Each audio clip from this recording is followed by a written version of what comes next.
Welcome to Little Finland. Little Finland's a pretty wild place, and we don't really know where the name Little Finland comes from. But we think that it came from European people, presumably Finlandian people, coming over, because a lot of the Europeans really are fascinated with the American Southwest. And so the thought is that some people from Finland came over and stumbled onto this place and didn't know the local name for it, and so they started calling it Little Finland. And then they were blogging about it, and then a bunch of European people all started asking for where's Little Finland. And somehow the name caught on. So one of those internet phenomena. So that must have been recent years.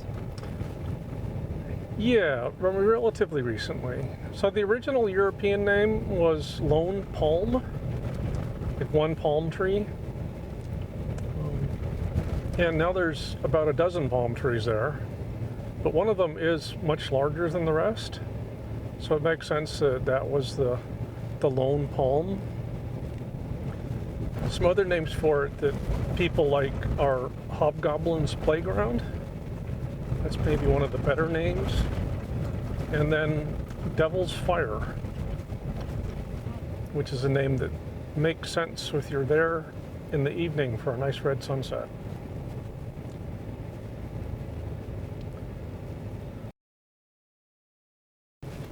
How dark is it out here at night? Can you see all of the stars, or? Yeah, it's pretty dark.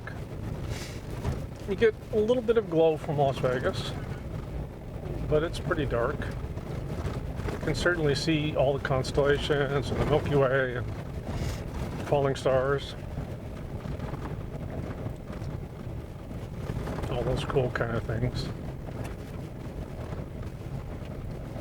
It was pretty dark early on, but the moon came up later. The moon really lights it up out here. You could walk around with no flashlight, just the moonlight.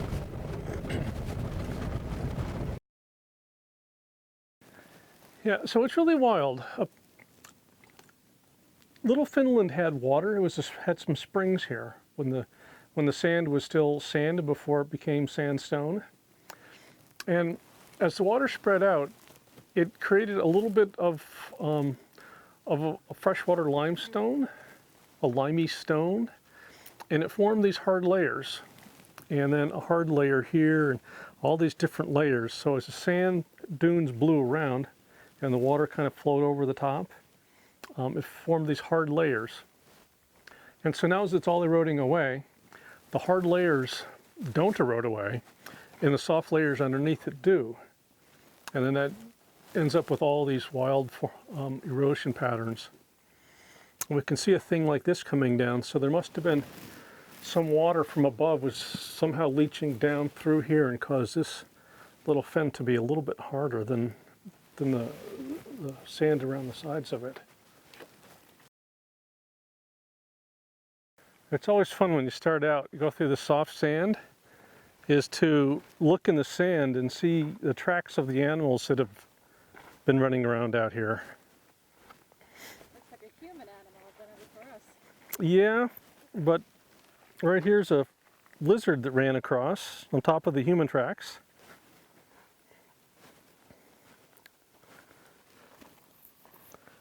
So here's another lizard that... Is that the tail you can see? Yeah, dragging his tail in the sand. There's little footprints. So feet and feet and feet and feet. So we can tell it was a lizard and not a snake.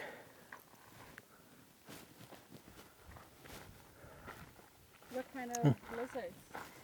Probably a western whiptail. Be my best guess for here and now. They're a species that likes it hot. Do they eat like flies and stuff, or what do they live on? Yeah, lots of little bugs, ants. They're constantly moving and flicking their tongues out and finding little bugs that are too small to see.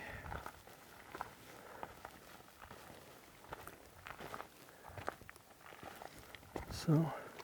It's very green here. Yeah, probably the rain this week helped green things up a little bit. The main issue for damaging the habitat is driving in the bushes. And almost everybody is more than happy to just drive on the roads like this. But there's a small contingent that want to just like drive off up the hillside, see if their ATVs can do it.